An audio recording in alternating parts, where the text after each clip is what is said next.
이번 보너스 코너에서는 알고 있으면 아주 편리한, 하지만 위험할 수도 있는 이벨 함수를 소개하겠습니다.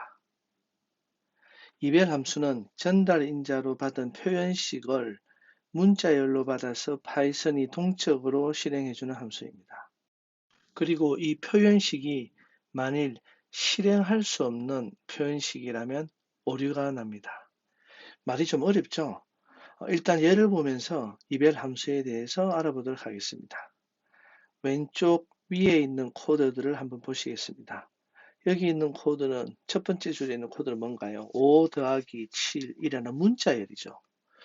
이것을 그냥 그대로 실행하면 그냥 문자열 그대로입니다. 5 더하기 7이 나오죠. 그죠? 근데 이 문자열을 이벨의 전달 인자로 즉 표현식으로 넣어서 이벨 함수를 실행하게 되면은 이 표현식 자체가 바로 실행이 됩니다. 그래서 이번에는 12가 나왔어요.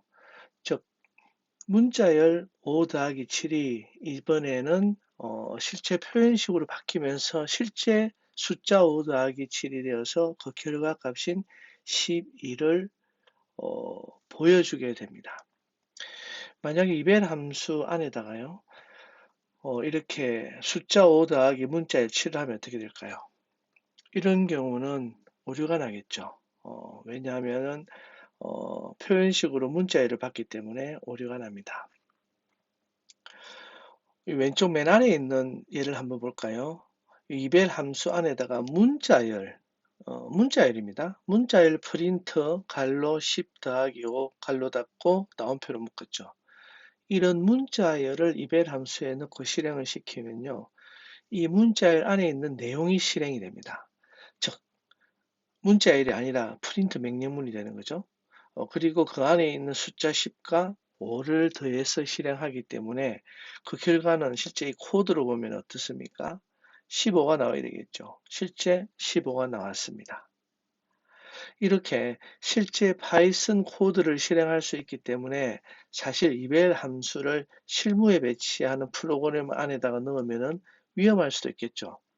문자열 자체는 그냥 그 값 자체, 즉 리터럴로 처리하기 때문에 컴퓨터 보안상 큰 문제가 없습니다. 근데 이 문자열을 이벨 함수를 통해서 실행하게 되면요. 사용자 마음대로 프로그램을 조정할 수 있는 위험이 있겠죠. 왜냐하면 문자열을 통해서 프로그램 명령어를 입력하는 것과 같은 결과가 나오기 때문입니다. 즉, 악성 코드를 심을 수도 있고요. 해킹을 할 수도 있습니다. 따라서 이벨 함수를 실전에 배치하는 것은 위험할 수도 있다는 것을 알고 사용하면 좋겠습니다.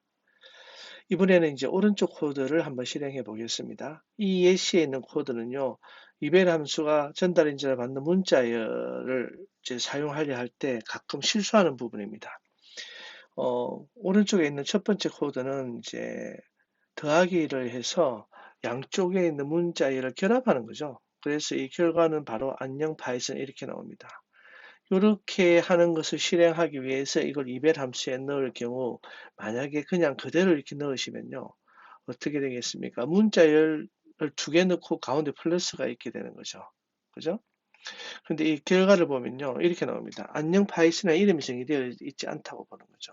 왜냐하면 이 문자열 2개를 결합한 결과 그냥 안녕 파이썬이라는 변수 이름이 여기에 들어가는 것이 되기 때문에 이렇게 하면 안 됩니다. 만약에 여러분이 안녕 파이썬을 결합한 실행 결과를 알고 싶다면요. 어, 안녕 따옴표를 묶은 안녕과 따옴표를 묶은 파이썬을 결합한 것을 다시 따옴표로 묶어서 이렇게 해서 실행을 해야만이 결과가 나옵니다. 그러니까 이게 가끔 헷갈릴 수 있는데 이 부분은 이렇게 주의해서 사용을 하시면 되겠습니다. 주로 이제 우리는 이벨 함수를 어디 쓰냐면요. 인풋으로 이제 우리가 자료를 받으면 이게 다 문자일 아닙니까? 이 문자일일 수도 있고 문자일이지만 그 문자일 안에 있는 게 정수 숫자일 수도 있고요. 또는 뭐겠습니까? 실수일 수도 있고요. 나중에 배우는 리스트 값일 수도 있고 튜플 값일 수도 있습니다.